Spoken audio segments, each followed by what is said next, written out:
The Y Curve with Phil Dobby and Roger Hearing. Weren't we all supposed to be driving electric cars by now? Wasn't it all going to be silent streets with no petrol fumes and the country well on target for net zero? Well, it hasn't happened. So is it down to cost, the range, the lack of charging stations? Has the government given up now on making us all battery powered? Or is the new flood of Chinese-made cheap electric cars going to change everything? Is it still an electric future? The Y Curve. Well, obviously, this is a very timely discussion because I am about to become an electric car driver, and I'm quite excited about it. You are? So you've bought into all this, have you? I've bought into it. I've so much so I've bought a Volvo, Good Lord. Which is a sign of old age, isn't it, really, when you start becoming a Volvo driver. But I am 60 this year, so I feel like... Well, I mean, it's only, a little... It's only a matter of time. It's just a short hop now to death, or basically. A mobility scooter, perhaps, in between. An electric mobility scooter. Definitely. Yeah, I'll be doing my bit for the environment. Yes. But Anyway. But I'm not quite sure whether I'm doing it because it's the right thing to do, or more likely, actually... Because it's a tax break. It's a tax dodge. Well, there you are, you see. This is interesting, because you've clearly taken on board the fact that there are incentives out there. Yeah. Which is good. And it's a massive incentive. So if you're running a business and you've made a bit of a profit and you don't want to pay corporate tax... There we are, you see. Get a car. Did you know you get tax advice on the Y Curve? Yeah, you do. You just got it now. Yes. But please seek free of charge. Please seek professional. I think we should do some sort of disclaimer before someone sues us because they buy an electric car and find in their circumstance it doesn't actually we could apply. Be responsible. But I mean, it does show how much the government is actually trying to influence our behaviour in this way to try and get us to move over. So that's a good thing in a way. Well, it is, but on so many other levels they aren't. I mean, my ex says that she can never find a place to charge her car. It goes a certain distance. Now you tell me this. Well, I know. This is the problem. Thing. Yes, range is a massive problem. Yeah. Charging stations are a massive problem.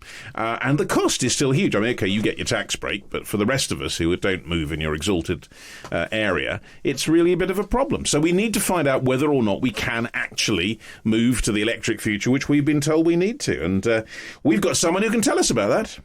It's Tom Stacey. He's a lecturer in project supply chain and operations management at Anglia Ruskin University and quite an expert on this, and he joins us now. All right. So, Tom, I mean, we do see a lot more electric cars on the road, obviously, and I'm seeing numbers saying that there are 1 million of them now on Britain's roads. So, and it is increasing, isn't it? I mean, it's starting to take off. Is it taking off as much as was expected and as much as the government had hoped for? As fast as was expected. Yeah. Really good question. I mean, the government's targets in the next 10 years is for it to be 100% of new cars sold. In fact, for it to have to be 100% of new cars sold. And then when you look at 10 years ago, it was less than 1%. So they've got a long way to go. Now, if you know anything about technology adoption and technology curves, then they do tend to ramp up exponentially, which is good. And I think if we plotted that on the graph right now, we would see we're definitely in the ramp up period. We're in that exponential growth. However, with all of these things, there comes a point where not everybody wants to get on board with it. These technology curves don't tend to deliver 100%. Necessarily, not everybody always converts, and yet we're having to say that every single car that you purchase, and like goods vehicles, will have to be electric, and it's an ambitious target. So it is growing. I mean, we were 10 years ago at a point where it was less than 1%. We're now at a point where it's broadly 1 in 5 new cars sold, but we need to continue that rate of growth. It's interesting, though, that 4 out of 5 are still not, and yet we've got this deadline. I guess at some point people are going to be saying, well, the resale value of this car, I'm not quite sure. Does it make it better, in fact? If you've got a petrol car when you can't buy new ones, does that increase the resale value of petrol-powered cars in 5 or 6 years' time? Classic supply and demand, isn't it? Absolutely. A supply... And when I say absolutely, that things follow that model. Will that happen here? I wish I had the crystal ball, because I would go and buy petrol cars now, hoping that it would be my retirement fund. I think that the problem that we're going to have is that, yes, the collectible petrol cars are always going to be collectible. They'll always be worth perhaps more than a mass market product. What you're going to find is that you will struggle to fuel them. You will struggle to find because there's going to be no petrol stations. Yeah, because there's no business. There's already very, the business model for filling stations isn't great. And I say that coming from, I was brought up my parents had a garage and had a filling station, and I watched firsthand through how not I was a kid, but from what they said to me, in the 70s it was good. In the 80s, they used to have to sell more chocolate bars. In the 90s, it became very difficult to be competitive, to make any money. And then when the onslaught of supermarkets getting into the petrol station market, who could rely on volumes of people leaving their supermarkets and also didn't have to make the profit margins because they were making the money on the fuel. They cleaned on food, They cleaned up that market and then they pushed people out. And then what you've seen since the 1990s is a decline in the number of filling stations. Any new filling stations that are built now really are there to replace another one, where they've moved a service station down the road or something like that, or they've redeveloped a site. People aren't building them. And that trend will undoubtedly continue, and then you'll end up in a situation like the dawn of the internal combustion engine car, where you used to have to go to the chemist. You used to have to go to a specialist and buy petrol in pint bottles. But in a way, it's a reverse. It's a reverse, Tom, of the problem which we know is there, which is at the moment you can't find reliably places to charge your electric car. So we've got to get to a point where there are more of those than there are filling stations. And that is a real worry, isn't it? Because I'm very excited, by the way, because I'm just about to get one next week. I'm getting. We've only heard 7 times on this podcast so far about Phil's new car, but it will increase. A Volvo EC40. Yes, we know the make. Yes, whatever. But it's. I'm not getting paid for this, by the way. But, no. But I was very excited about it. But Roger is almost saying I will almost certainly be left high and dry at some point because you won't be able to get the charging. I mean, charging's a massive problem, isn't it? I don't agree with that. I don't agree with that, having lived this lifestyle. So, full disclosure here, I've had an electric car for over 10 years now, in one form or another. Yes, 10 years ago, I had some really squeaky backside moments. I had a car with short range. The chargers were slow. They weren't very frequent at all, and they often didn't work. And it was a real sacrifice to kind of follow this, this want to be more sustainable in transportation, of owning an electric car. It was difficult then. The revelation, it was both, in fact, happened for me around 2017, where public charging was still not great.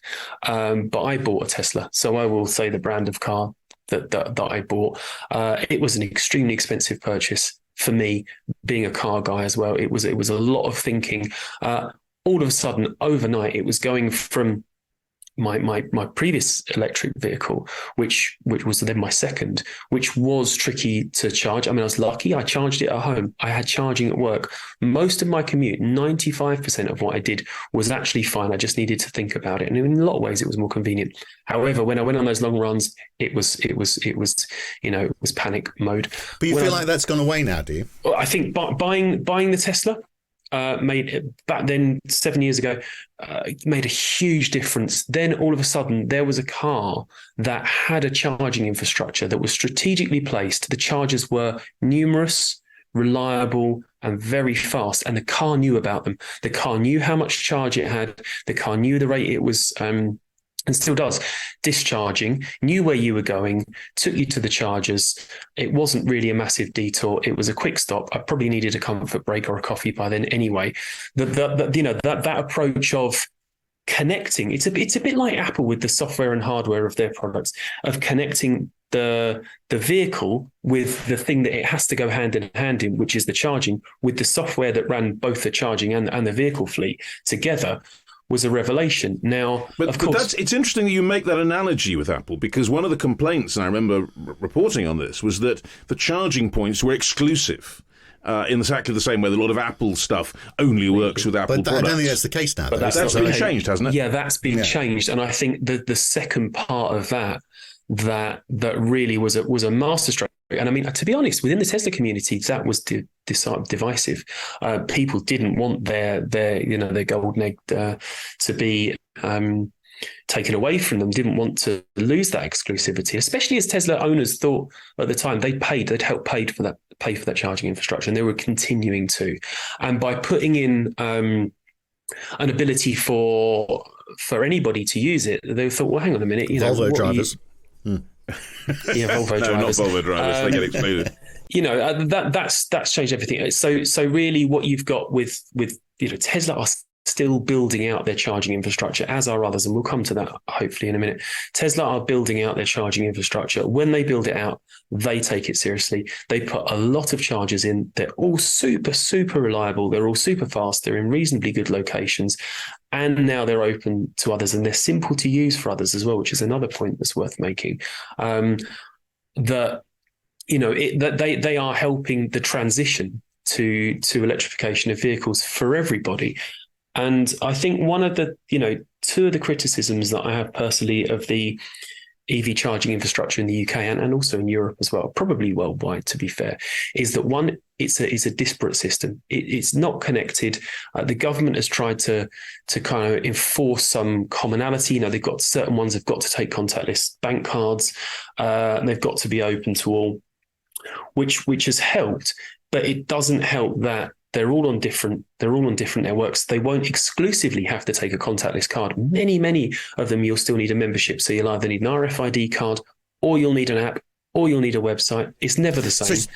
And surely we need the same thing that you got with Tesla across all cars, where you can be told, well, okay, this is the nearest station, and by the way, there's a space available, and you're going to get there before you run out of charge. I mean, we need that sort of integration across all makes of cars. We do, and it's called plug and go, and it's a great idea, but it's not enforced. Not every manufacturer and charge point manufacturer signs up to it. It's a voluntary code as far as I know, and no one around the world in terms of government, in terms of policy, is enforcing that.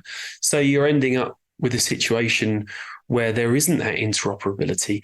Third-party apps help, and third-party software like ZapMap and others, and Octopus help, but it only.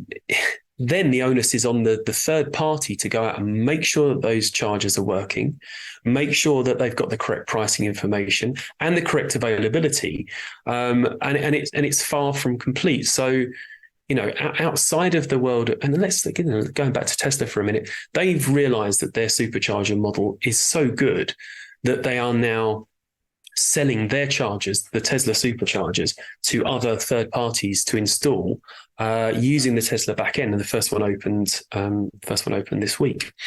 But you get into a question of, should it be monopolistic? Because we go back to Apple. Apple have been in a lot of trouble recently with the EU, with America, with the American government at the moment, for having that monopolistic model that clearly works very well for consumers. They know what they're getting. They know it's going to work.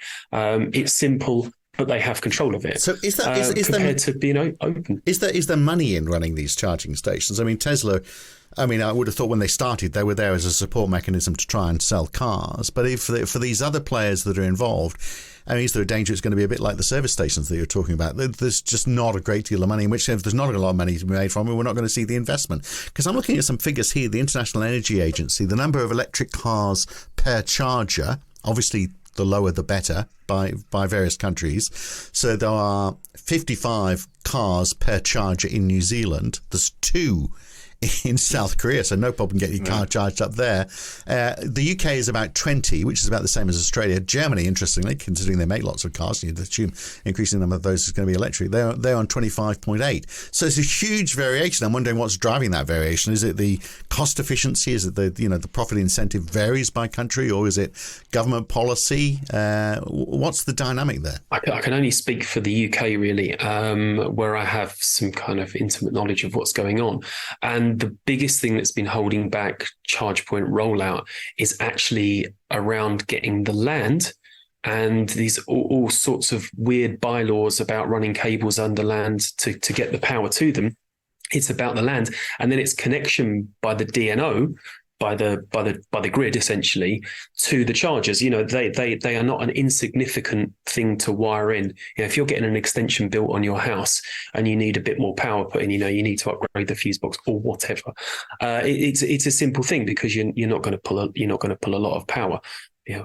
Few peak load of maybe 20 kilowatts. When you put in 10 250 kilowatt chargers, you do the math. You're talking about significant amounts of power. So it's a significant undertaking for the DNOs to get them in. It's a significant amount of cabling and infrastructure work that needs to be done. So from everything you're saying in this, what you're saying is that we are moving pretty rapidly to a point, and yes, there are lots of teething troubles and things that need to be got over, exactly what you're talking about there, that perhaps need a government push, a change in regulation, something. But we're certainly within easy reach now of a situation where there will not be problems in terms of charging in the right across the country. You'll be able to charge your car, and the range you'll have as a result will mean that it will be effectively like having a petrol car. Or does the government need to step in and remove some of these roadblocks in terms of getting power to these locations? Because remember, Rishi Sunak is very good at trying to push to get power put into power stations, local power stations, because he got it for a swimming pool in Richmond. So he knows, he's shown it can be done. So do we need to get the government to be more proactive in this? Is that part of the problem? We need to keep putting pressure on. They are starting to take notice of these issues because of the, it's been publicly reported in the press. There's a bunch of electric car rapid chargers installed in car parks around the country with covers on them that aren't on, and people ask why, and then it's reported that it's getting connection to the grid that's the issue. So I think that's becoming more and more of an issue. That's the fundamental issue. Yeah, so I think we need to keep the pressure up. Going back to your point about, are we on the right track? I'm optimistic, actually, and this is a simpler problem to fix than if we were trying to bring in something like hydrogen, or if we were trying to do the rollout of the internal combustion engine car now. I mean, it's not insignificant to create oil refineries, the supply chain, the infrastructure, filling stations, all this. You're talking about a highly, hundreds of litres, thousands of litres of highly flammable liquid that need to be moved around, training, all that kind of stuff. If you were to try and build an explosive gas or liquid fuel infrastructure now, it would prove very difficult and very costly. The good thing about electricity is, look, we're already cabled up for electricity. You can charge your car so many places where there's already electricity. It would mean that if you were really in the middle of nowhere and you're plugging into someone's plug socket, 13-amp plug socket, your car's going to charge very slowly. So you need to think about not turning up and expecting the thing to be charged in an hour. If you're plugging into a very low power supply, it's going to take a day. But if you can stay over there, it's fine. Or if you're in an emergency and you need to plug in and you can do something else at your time, fine. We have got electricity everywhere. We do have enough capacity within the grid to move to electrification. The National Grid have written about that at length, and you can go and have a look at the white paper. So there's enough power out there, basically. Because that's often, that's an argument that's often used, isn't it? That there's just, if everyone was on an electric vehicle, we just would not have enough power in the grid. You say that's just baloney. Well, there's two. People confuse two issues here, and one is the capacity for generation, and the other is the capacity for transmission. And when it comes to the capacity for generation, there are times when we produce too much electricity in this country because of renewables. When the wind's really blowing, we're producing too much electricity. And that's exemplified by the fact that certain energy providers will now pay you to take the energy from the grid because they've got too much of it. And what do you do with it? You can't make it disappear. You've got to consume it. So if you pay people, they'll stick everything on. So we have got enough capacity to generate at times, not all of the time. So this concept of potentially there being brownouts, and I saw Dale Vince was talking about this. Dale Vince, the head of Ecotricity, was talking about this just yesterday.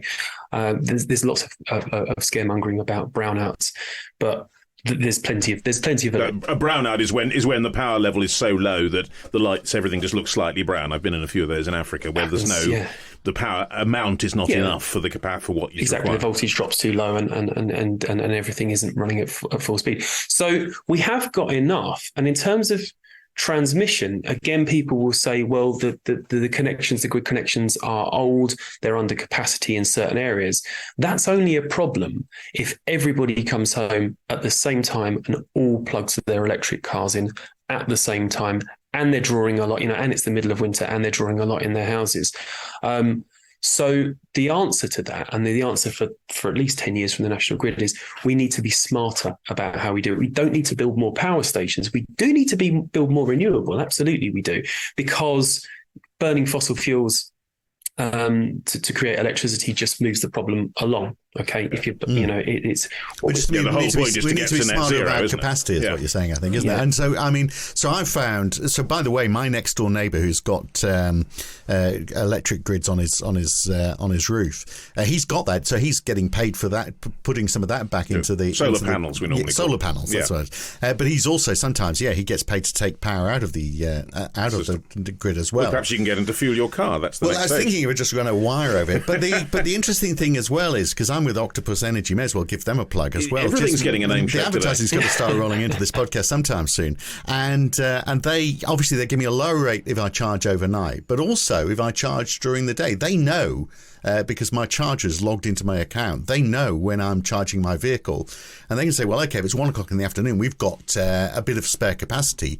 We'll let you have the charge A at bit whatever cheaper. it is, 7 or 9 pence per kilowatt hour, as opposed to the 30 pence or whatever it is that I'm currently paying. So that's all very smart stuff, isn't it? Using whatever's available at the time to help you charge your car, irrespective of the time of day. Yeah, and let's remember, and I'm writing a piece on this at the moment, and I've been looking at the research that broadly the headline is 95% of the time, 95% of cars are going nowhere, so they're plugged in, and so in theory they can be plugged in. They're not moving.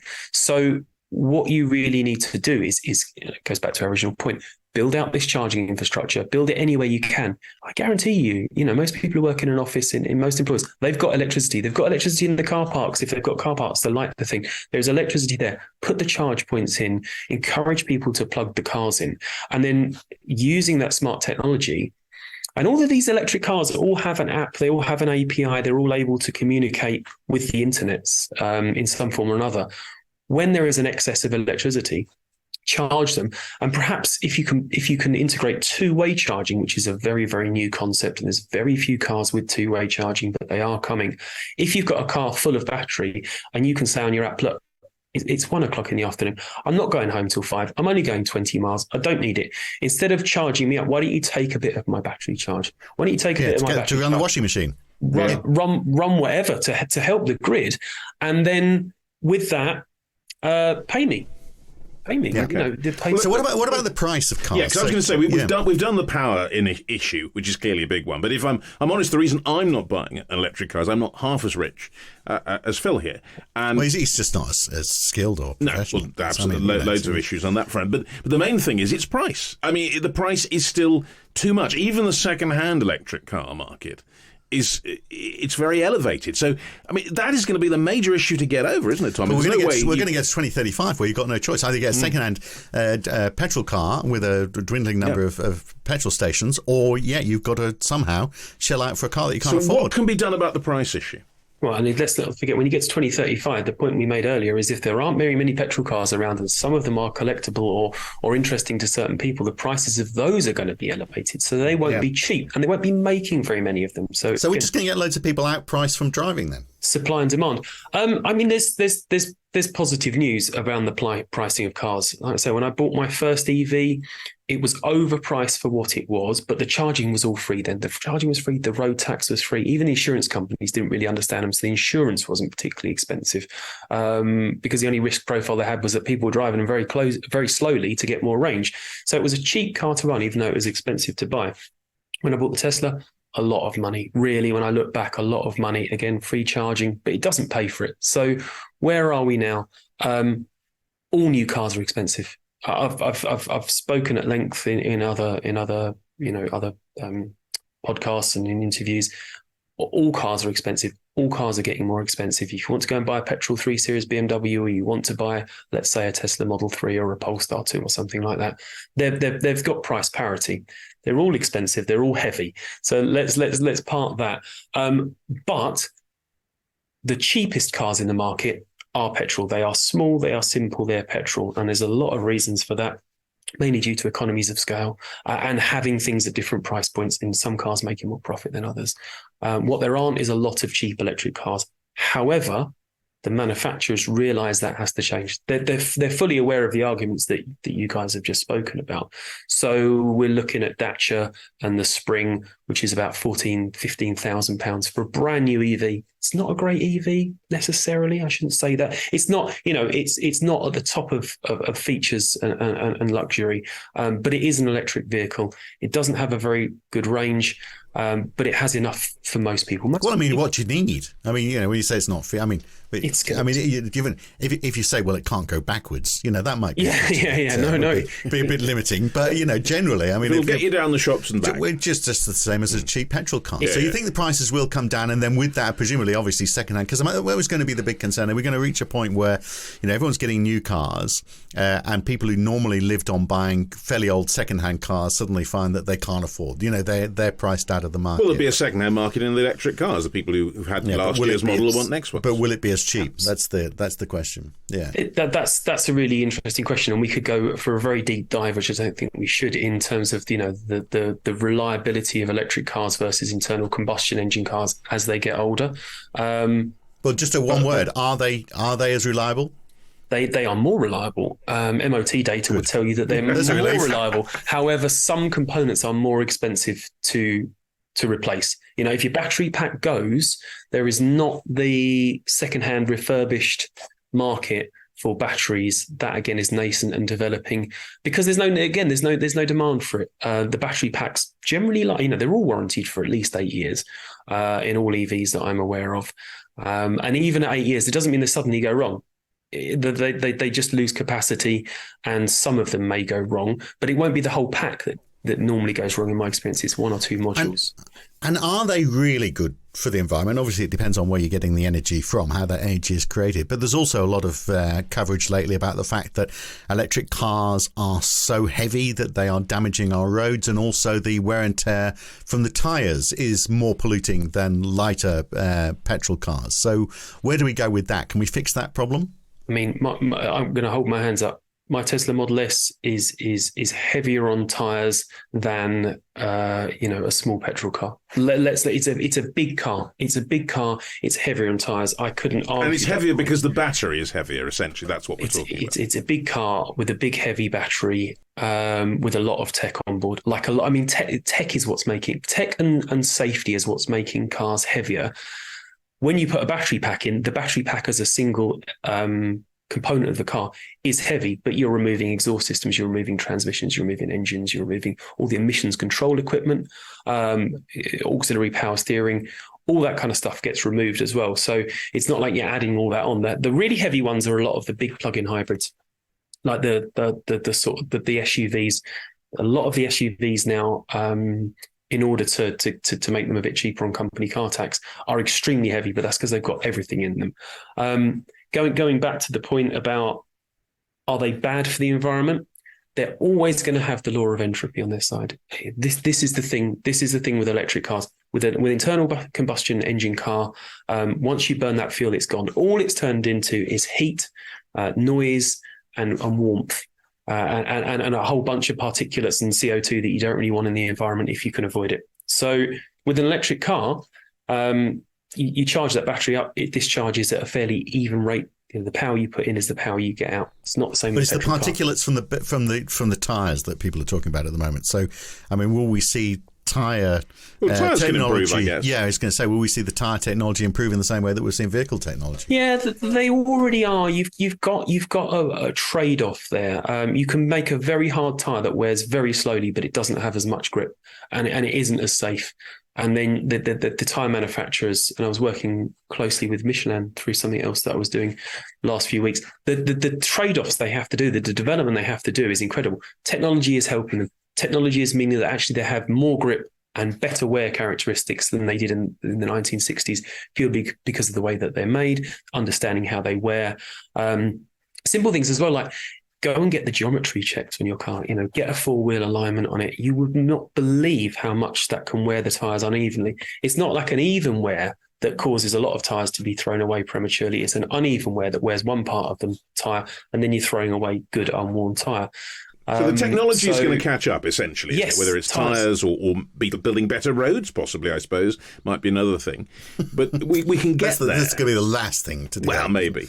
But what about the fact that, which is a lot been talked at the moment about, and vast numbers of Chinese-made, relatively cheap, potentially, I suppose, transmitting our data cars that are going to come onto the market pretty soon. We know that the Americans are already wary about this. Is that going to be a big factor? Because China's BYD now bigger than Tesla. So 1.8 million cars last year versus 1.3 million Teslas. My Volvo is made in China. They are making loads of cars. Yeah, and the thing that's surprised me over the last couple of years, going to trade shows, going to exhibitions, and reading in the news, is how hard the Chinese are pushing into Western markets, how aggressive they are, and how visible they are, and actually how good the product is. The product is really, really good. The Chinese-made Volvos and the Polestars, which are kind of Volvo design, a Geely design, built in a Chinese factory, a factory that was created just to build that product. They are excellent. I mean, they're really, really well made. They're really high quality. You wouldn't be able to detect that you weren't in a European car. Absolutely not. They're a really high quality product. The Chinese have a stranglehold on the manufacture and supply of lithium-ion batteries, so much so that I think we probably need to be a little bit worried about this. How much they've tied up the supply chain, how much they've tied up the manufacture. There's a lot of lithium in the world, and the lithium is reusable as well, which is a really interesting point. Going back to EVs versus petrol cars, where you burn the fuel and it's gone. The energy's gone to somewhere else in the system where we don't want it in the planet, in the atmosphere of the planet. With lithium-ion batteries, you can take them apart. It's not trivial, but you can take them apart, you can recycle them, you can get the lithium out of them. I think it's more the problem that the actual process of mining lithium is pretty unpleasant for the environment, but that's a side issue. And it's also, I mean, obviously it determines the geography of the new power broking is less to do with oil, more to do with the mineral resources for batteries, whether it's lithium or cobalt or manganese or whatever it is. And a lot of that can come from anywhere.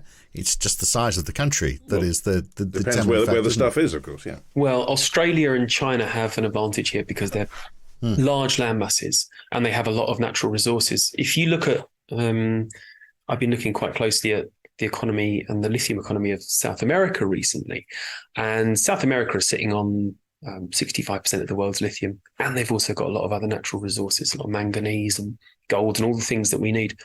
But it's split amongst a lot of different countries. And I think if you go to the south of South America, if you go to Peru and Argentina, a lot of that lithium is contained within massive salt flats. So it's actually quite easy to get to, and it's not particularly destructive to the environment to get it.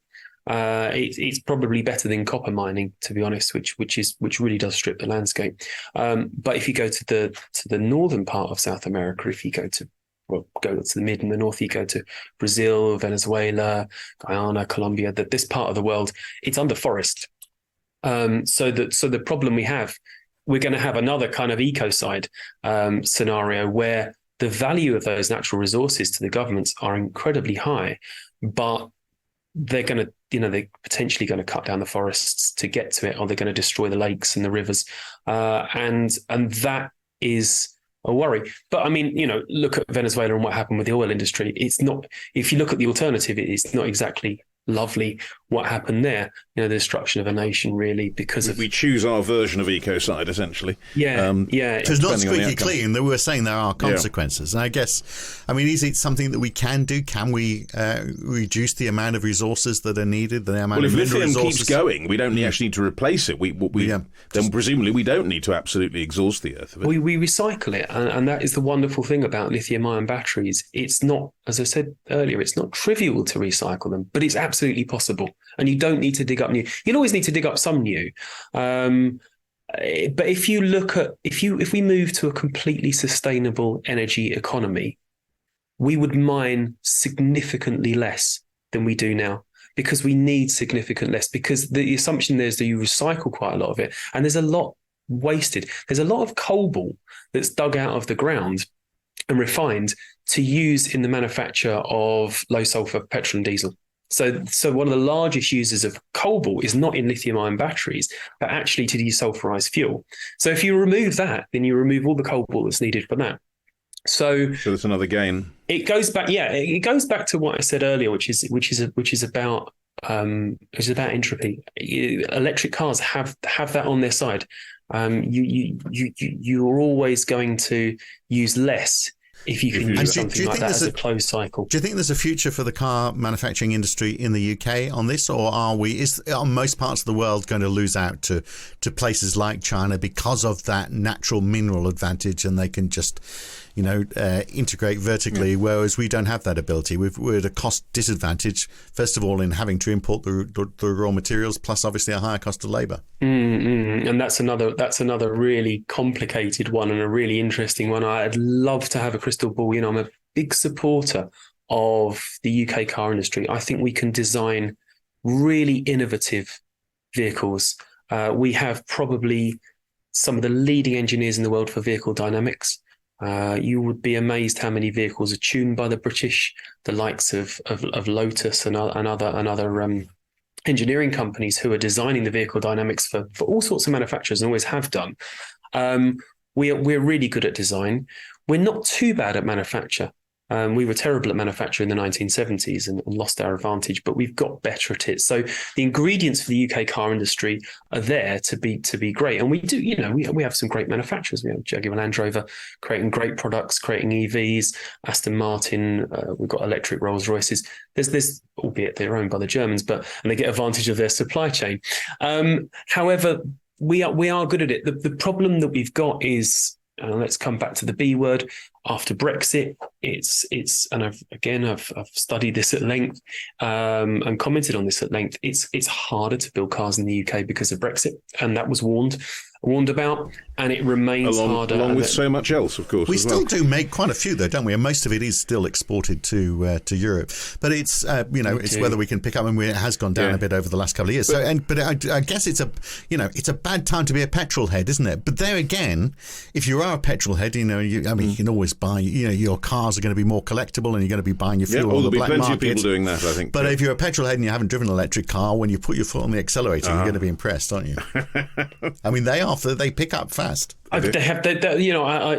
love both. I always have done. I come from a background in automotive ever since I was a tiny little child, and I love both. They have different characters.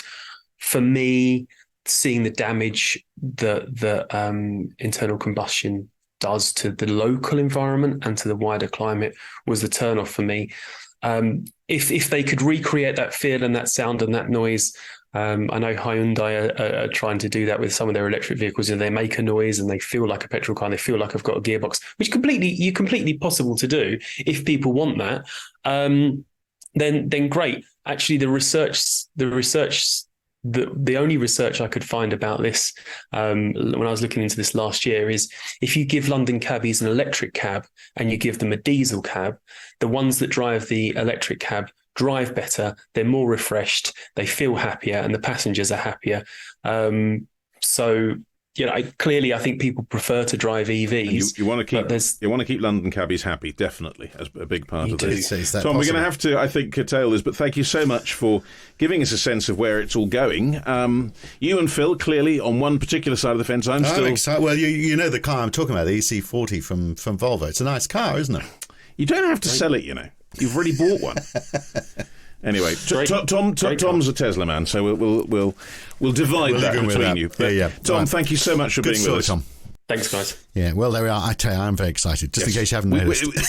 You should see him. It's a shame you can't. He is. Well, do you know, it's mainly actually having a new car. I haven't had a brand new car for, 30 years or something like that. I've always been getting second-hand cheap cars, so I'm looking forward to this. But anyway, look, next week we're back to talking about politics, really, aren't we? We are, because the local election's coming up. We're going to see interesting situations here, I think, in terms of how Reform do, because as a party, they're certainly getting quite high in the polls. There is a real risk, isn't there? By the time we get around to a general election, they might actually get more votes than the Tory party. Well, it's feasible. And what this gets us into the whole idea of is populism. I mean, they are a populist party. They're not a traditional right-wing party. And these parties like them have grown up all over Europe, Portugal recently, the Netherlands, lots of places. They're getting real electoral advantage. And, of course, you could say Trumpism in the States is of a similar issue. And what it means is politicians, irrespective of their persuasion, are having to respond to the human populistic tone for whatever it might be, whatever the subject is, people having to find a response to it rather than... It isn't the classic left-right thing of the old days. It isn't. It's very different. Yeah. And we want to find out what it means, what its significance is,